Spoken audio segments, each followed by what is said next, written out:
Hello. जो सुबह में देखेंगे उनके लिए गुड मॉर्निंग, जो दोपहर में देखेंगे गुड आफ्टरनून, जो शाम को देखेंगे गुड इवनिंग।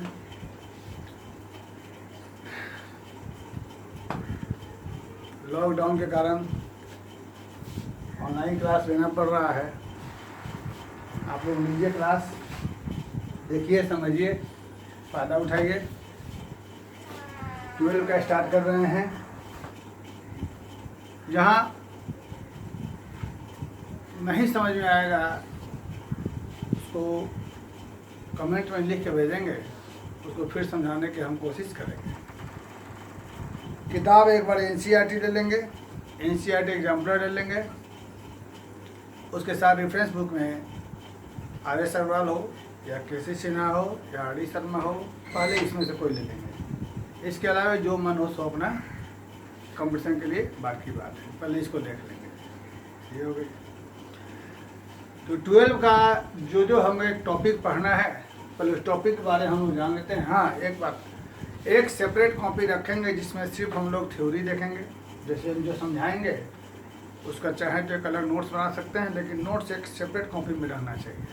नोट्स एक अलग कॉपी में रहेगा। फिर एनसीईआरटी और एनसीईआरटी एग्जाम्पलर के प्रॉब्लम एक सेपरेट कॉपी में रहेंगे, और बाकी एक अलग कॉपी में जो हम मिसलेनियस अपना बनाएंगे उसके लिए कोई प्रॉब्लम नहीं है। साथ साथ चलते चलेंगे, जो हम पढ़ाएंगे उसको बनाते चलेंगे, इसी में फ़ायदा होगा। और जो नहीं बनेगा उसको पूछ सकते हैं कमेंट में लिख करके। जो भी आपके दोस्त पढ़ना चाहते हैं उनको इन्फॉर्म कर देंगे, चैनल तो मालूम ही है हमारा। ये हमारा 12 के टॉपिक है। सबसे पहले हमारे पास एक अलजेब्रा है। अलजेब्रा में दो टॉपिक हमारे पास है, मैट्रिक्स और डिटर्मिनेंट। मैट्रिक्स और डिटर्मिनेंट, ये अलजेब्रा का टॉपिक है। सेकेंड में हमारे पास आ जाएगा relation function binary operation inverse trigonometry. Relation function binary operation inverse trigonometry. Calculus, calculus में हमारे पास ये दिखाई दे रहा है 7 नहीं है, 7 नहीं 8 है। यहाँ पर नंबरिंग गड़बड़ा गया है। Continuity, differentiability, differentiation. डिफरेंशिएशन में बहुत सारे अंदर में पार्ट्स हैं। Differentiation of function, differentiation of implicit function, differentiation of parametric function, logarithmic function, exponential function, बहुत डबल डिफरेंशिएशन, हायर ऑर्डर, बहुत सारे हैं differentiation. AOD, application of differentiation. Differentiation का यूज ये बहुत ही इंपॉर्टेंट है। इसके अंदर में rate measure, error approximation, tangent and normal, Rolle's theorem, Lagrange theorem, maximum minimum, increasing decreasing, बहुत सारे टॉपिक इसके अंदर में है। फिर इसके बाद आएगा हमारा इंटीग्रेशन। इंटीग्रेशन हमारे दो पार्ट में है, एक इंडिफरेंट इंटीग्रेशन, दूसरा डेफिनेट इंटीग्रेशन। फिर यहाँ पर डिफरेंट इंटीग्रेशन का यूज एप्लीकेशन में है, एप्लीकेशन ऑफ इंटीग्रेशन। इसमें हमारे पास एक है लिमिट है सम, और दूसरा है एरिया अंडर कर्व। दूसरा आगे है हमारा डिफरेंशियल इक्वेशन। यहाँ पर आके हमारा कैलकुलस खत्म होता है, लेकिन दिखने में 8 है इसके अंदर बहुत सारे। इसका लास्ट में हमारे पास आ जाएगा एक 3D coordinate, probability, linear problem, programming vector. 3D coordinate 11 तो हम लोग देखे थे, बहुत थोड़ा सा इंट्रोडक्शन ऑफ कोऑर्डिनेट था 3D कोऑर्डिनेट।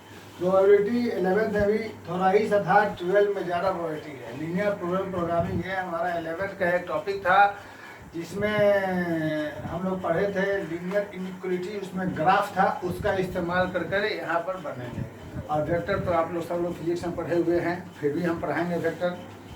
तो हम लोग जिस रेशियो, सबसे पहले अलजेब्रा है तो पहले अलजेब्रा पढ़ेंगे, उसके बाद हम लोग ये पढ़ेंगे, फिर कैलकुलस पढ़ेंगे। इसी ऑर्डर में हम लोग पढ़ेंगे। तो जो है हम लोग इसको स्टार्ट करते हैं।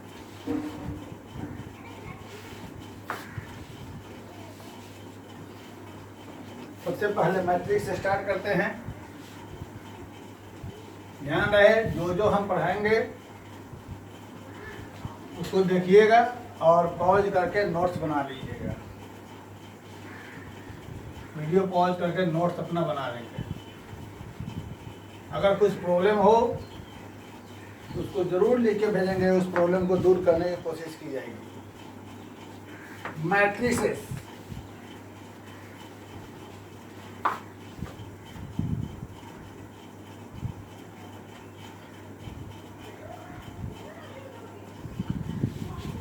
जब एक रहेगा तो मैं उसे मैट्रिक्स कहेंगे, एक से ज़्यादा रहेगा तो उससे हम मैट्रिसेस करते हैं। मैट्रिसेस बहुवचन होता है मैट्रिक्स का। पहले मैट्रिक्स है क्या, इसके बारे में।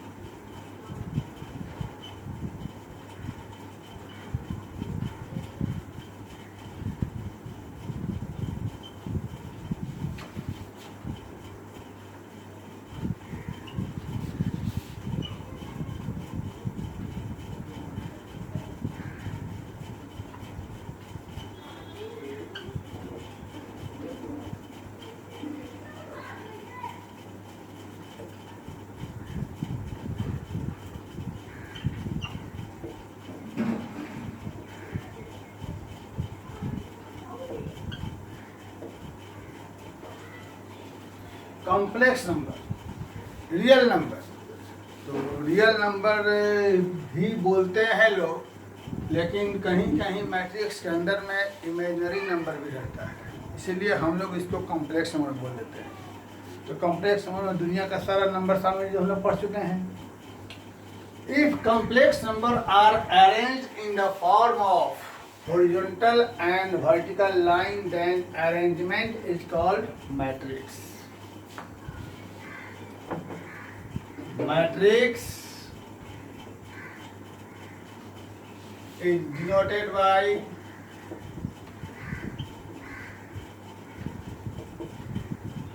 capital letters and enclosed by या ऐसे। ध्यान रहे, एक ब्रैकेट ये होगा और एक ऐसा रहेगा। ये सिंबल हमारा डिटर्मिनेंट का है, गलती से भी गलती नहीं होनी चाहिए। अगर मैट्रिक्स में ये सिंबल देंगे हमारे मार्क्स कट देंगे, डिटर्मिनेंट में ये सिंबल देंगे हमारे मार्क्स कट देंगे। दोनों का अलग अलग मतलब है, समझाया जाए। horizontal line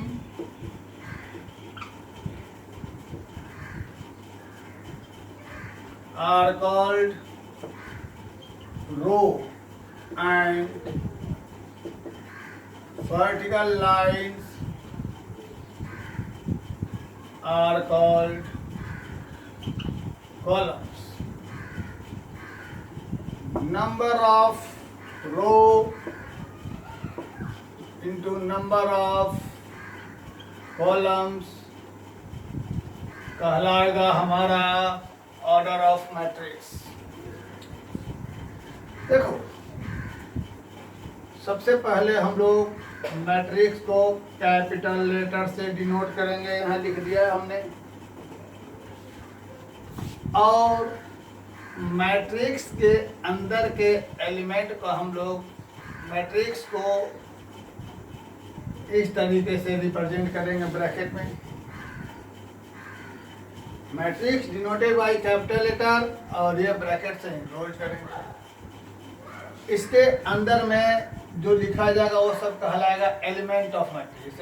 5 7 1 3 9 -4, ये सब कहलाएगा हमारा एलिमेंट ऑफ मैट्रिक्स। जैसा कि यहाँ लिखा हुआ है, ये जो नंबर्स है ये हॉरिजॉन्टल और वर्टिकल लाइन के फॉर्म में है। हॉरिजॉन्टल, यहाँ पर जो रियल नंबर है, यहाँ कोई भी नंबर हो सकता है, फ्रैक्शन में भी हो सकता है, इरेशनल भी हो सकता है और इमेजिनरी कुछ भी हो सकता है, इसीलिए हमने कॉम्प्लेक्स नंबर लिखा। तो complex number are arranged in the form of horizontal and vertical line. Horizontal and vertical, ये लाइन हॉरिजॉन्टल या vertical line, then arrangement is called a complete arrangement को हम लोग कहते हैं मैट्रिक्स। इसे कैपिटल लेटर से डिनोट किया, ब्रैकेट में लिखा। हॉरिजॉन्टल लाइन यानी ये लाइन जो रो कहलाएगा और वर्टिकल लाइन हमारा कॉलम कहलाएगा। तो number of row into number of column ये कहलाएगा ऑर्डर ऑफ मैट्रिक्स। तो यहाँ पर कितने रो हो गए हमारे पास? 2, और कॉलम कितना हो गया? 3। तो मैट्रिक्स का ऑर्डर हमेशा यहाँ पर ऐसे दिखाएगा। इसका हमारे पास ऑर्डर ऑफ मैट्रिक्स हो जाएगा, कहलाएगा 2।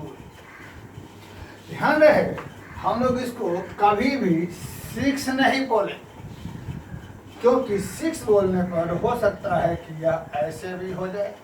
तब यहाँ पर तो 3 रो 2 कॉलम हो जाएगा।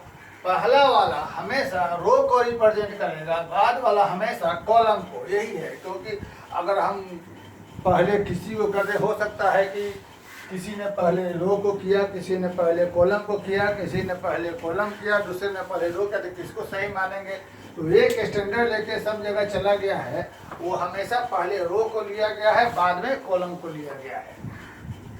तो पहला वाला हमेशा रो रहेगा, बाद वाला कॉलम। 6 नहीं लिखेंगे, क्योंकि 6 लिखने पर यह भी हो सकता है। तो यहाँ पर 3 रो हो गए और 2 कॉलम हो गए। इसको हमेशा लिखेंगे ऐसे ही। तो लिखेंगे इसे 2 into 3, लेकिन पढ़ते समय पढ़ेंगे 2/3। लिखते हैं 2 into 3, ठीक है, कोई दिक्कत नहीं, इतना पढ़ा भी जाता है, इसमें ज़्यादा टेंशन नहीं लेना है।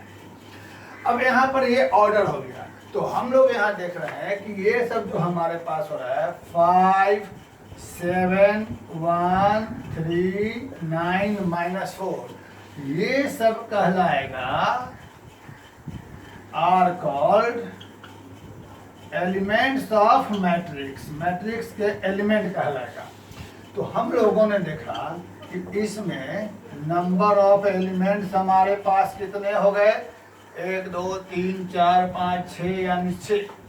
तो हम ये देख रहे हैं कि 6 हमारे पास आया कहाँ से? तो 6 हमारे पास आया रो और कॉलम की संख्या के प्रोडक्ट के। यानी किसी भी मैट्रिक्स में जितने रो होंगे और जितने कॉलम होंगे, उनके दोनों को आपस में मल्टीप्लाई करेंगे तो जो प्रोडक्ट हो जाएगा, प्रोडक्ट हमारा कहलाएगा number of element of given matrix. Clear?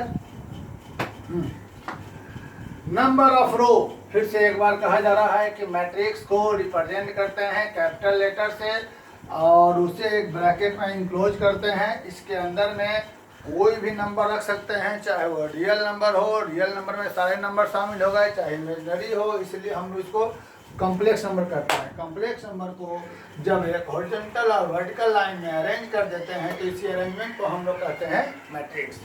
और जो जितने हॉरिजॉन्टल लाइन रहते हैं उसे हम लोग रो कहते हैं, वर्टिकल लाइन को हम लोग कॉलम कहते हैं। तो number of row into number of column कहलाएगा ऑर्डर ऑफ मैट्रिक्स। जैसे यह एक मैट्रिक्स है, इसके अंदर में सब एलिमेंट हो गया, यहाँ पर ऑर्डर ऑफ मैट्रिक्स हो जाएगा 2 रो है, 3 कॉलम है, 2 into 3, और ये सब कहलाएगा एलिमेंट ऑफ मैट्रिक्स। तो number of element always in the equal to product of row into column. तो रो और कॉलम की संख्या के प्रोडक्ट के बराबर एलिमेंट रहता है। अब यहाँ पर एक सवाल आ जाएगा हमारे पास, इसको पॉज करके अपना नोट्स बना लेंगे।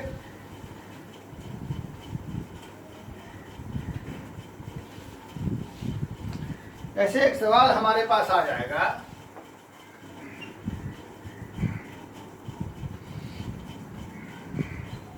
How many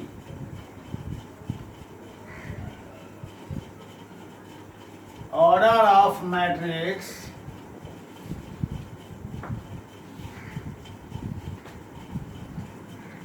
how many order are possible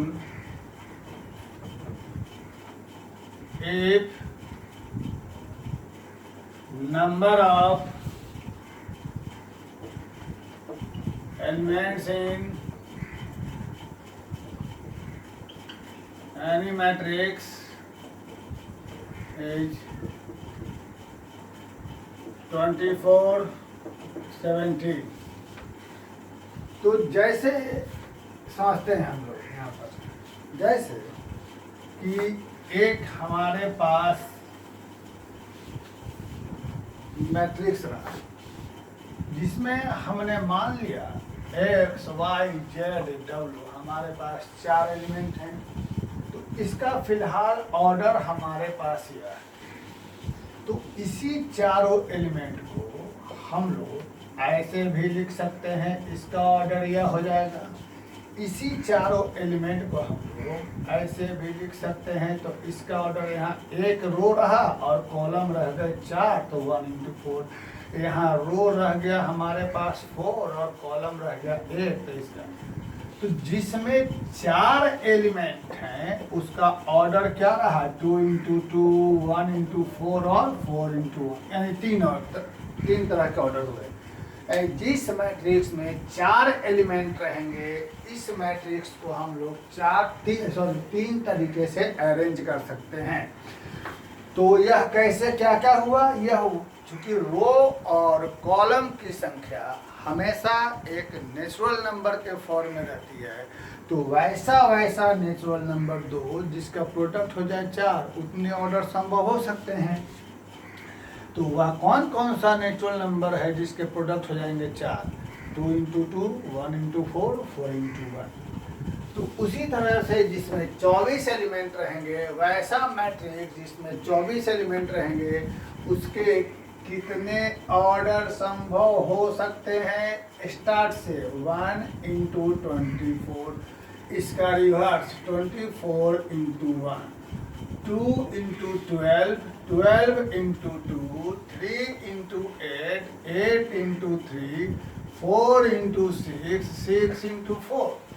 1 2 3 4 5 6 7 8 वैसा मैट्रिक्स जिसमें 24 एलिमेंट हो, उसके कितने ऑर्डर संभव हो सकते हैं। या इसी से देखकर एक ऐसा मैट्रिक्स जिसमें 17 एलिमेंट्स हैं, उसके कितने ऑर्डर संभव हो सकते हैं।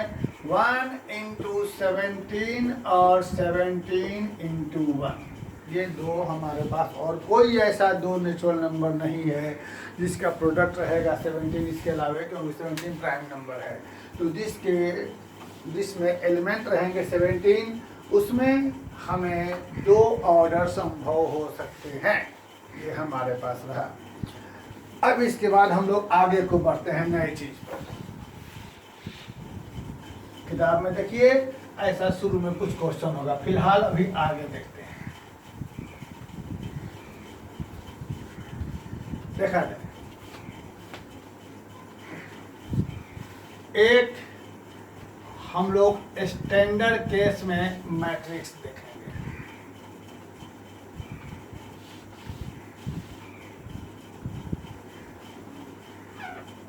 देखते हैं,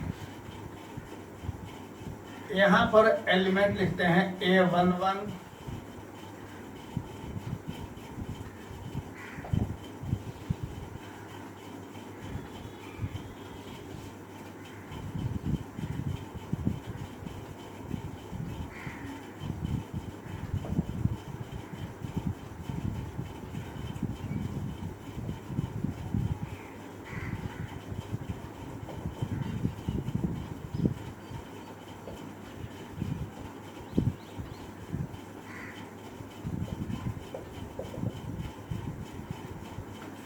ध्यान दिया जाए,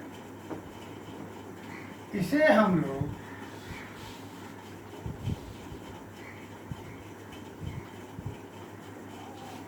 ग्यारह 12 13 नहीं पढ़ते हैं।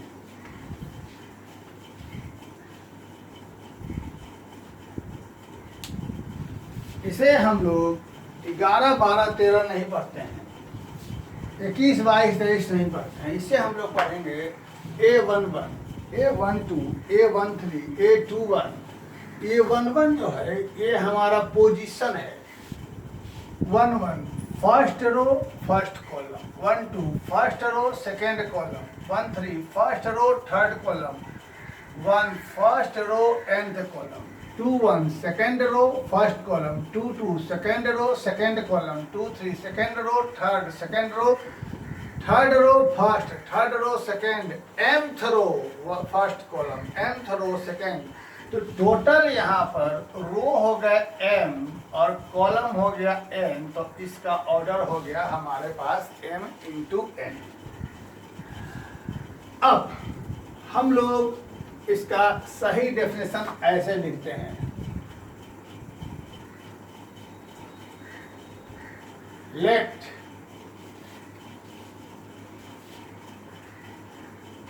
Aij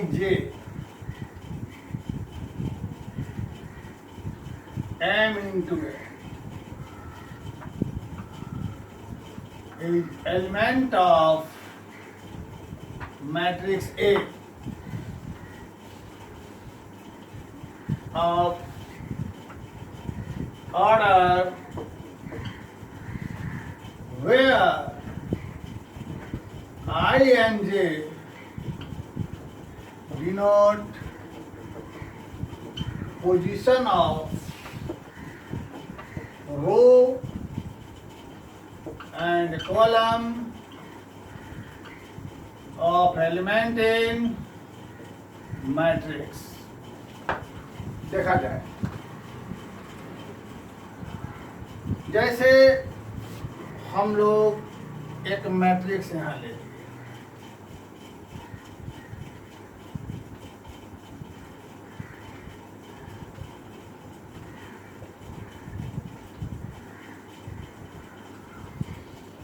यहाँ पर 3 रो 3 कॉलम, तो यहाँ पर m इंटू n ने रिप्रेजेंट किया 3 इंटू 3 को, ये ऑर्डर हो गया।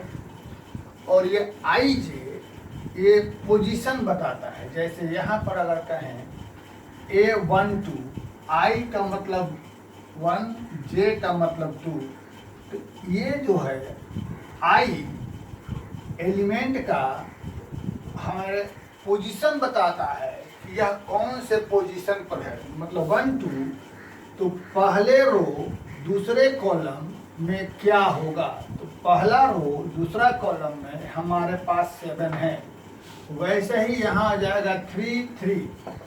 थर्ड रो थर्ड कॉलम में हमारे पास क्या है, थर्ड रो थर्ड कॉलम में हमारे पास 1 है। तो हम देख रहे हैं कि ये हमारा फर्स्ट वाला रो को रिप्रेजेंट कर रहा है, सेकेंड वाला कॉलम को। तो वही चीज यहाँ लिखा हुआ है, आई जो हमारा रो को रिप्रेजेंट करेगा, जे हमारे कॉलम को रिप्रेजेंट करेगा, कि आई और j denote position of row and column of element in matrix. Position बता रहा है आई जे कि एलिमेंट कौन से पोजीशन पर है। तो यहाँ समझ गए इसको। अब इस पर हमारे पास एक सवाल है, इसको हम लोग ध्यान देंगे। आगे जितने भी टाइप्स ऑफ मैट्रिक्स पढ़ेंगे हम लोग इसी पर पढ़ेंगे। इस पर एक सवाल मिलेगा हमारे पास, जो कि ऐसे बहुत सारे क्वेश्चन किताब में है, कंस्ट्रक्ट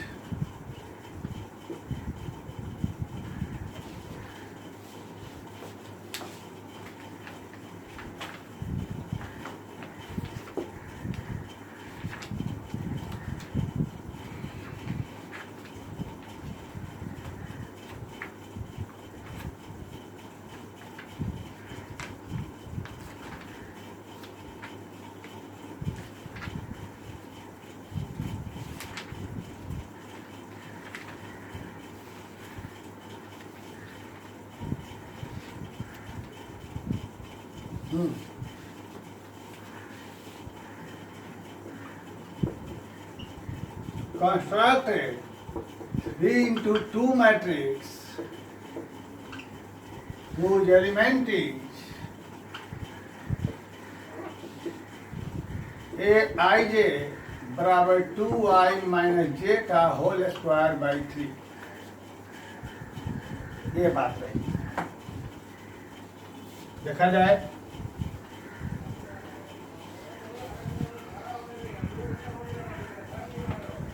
एक मैट्रिक्स बनाया गया,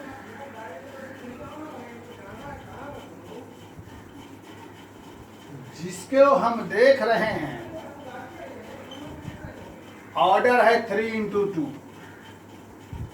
यानी 3 रो 2 कॉलम, समझते हैं, 3 रो 2 कॉलम। तो इस हिसाब से जैसा कि हम लोगों ने बताया, इसका ये नामकरण हो जाएगा हर एक पोजीशन का। और ऐसा होने के बाद हमारे पास दे रहा है कि ऐसा मैट्रिक्स बनाओ जिसका ऑर्डर 3 into 2 हो और उसका एलिमेंट हो Aij बराबर यह। यानी हमको पहले निकालना होगा यहाँ पर A11 का वैल्यू। तो हम देख रहे हैं ए आई जे बराबर ये है, तो ए 1 यानी आई का वैल्यू 1, जे का वैल्यू 1 यहाँ पर रख देंगे उठाकर।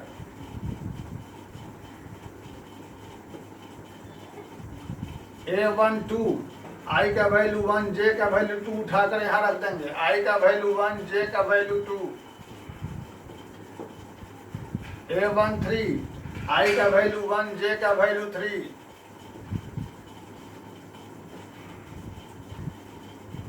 A21 सॉरी बंदी यहाँ ये नहीं है। A21 1 हो गया, आई का वैल्यू 1, जे का वैल्यू 1। 12 हो गया, आई का वैल्यू 1, जे का वैल्यू 2। 21 आई का वैल्यू 2 और जे का वैल्यू 1। आई का वैल्यू 2 और जे का वैल्यू 1। तो हमारे पास क्या हो जाएगा यहाँ 3 का स्क्वायर 9/3 यानी 3। फिर A22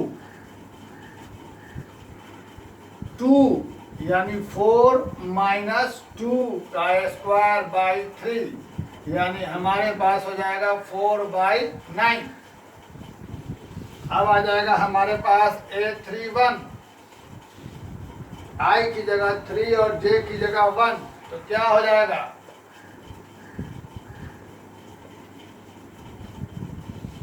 फिर आ जाए A32 आई की जगह 3 और जे की जगह 2।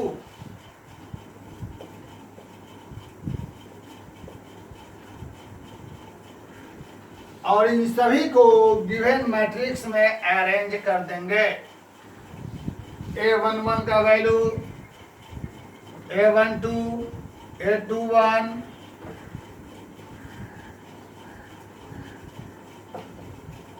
और मन जी है तो यहाँ पर लिख देंगे, या कोई जरूरत नहीं, ये हमारा और हो गया। तो ऐसे बहुत सारे क्वेश्चन हैं। जैसे कोई भी क्वेश्चन रहेगा तो यहाँ पर एक ऑर्डर हमें दिया हुआ रहेगा, इस ऑर्डर को देख करके हम ऐसा तैयार कर लेंगे, उसके बाद ये दिया रहेगा और जैसा जैसा रहेगा वैसा ऐसा वैल्यू पुट करके हम लोग इसको बना लेंगे। अब इतना आप लोग देखें, ये शुरू कुछ क्वेश्चन बनेंगे, फिर इसके बाद वाले के लिए नेक्स्ट वीडियो में हम लोग देखते हैं। Thank you. और जो प्रॉब्लम होगी उसको हमसे पूछेंगे। Thank you.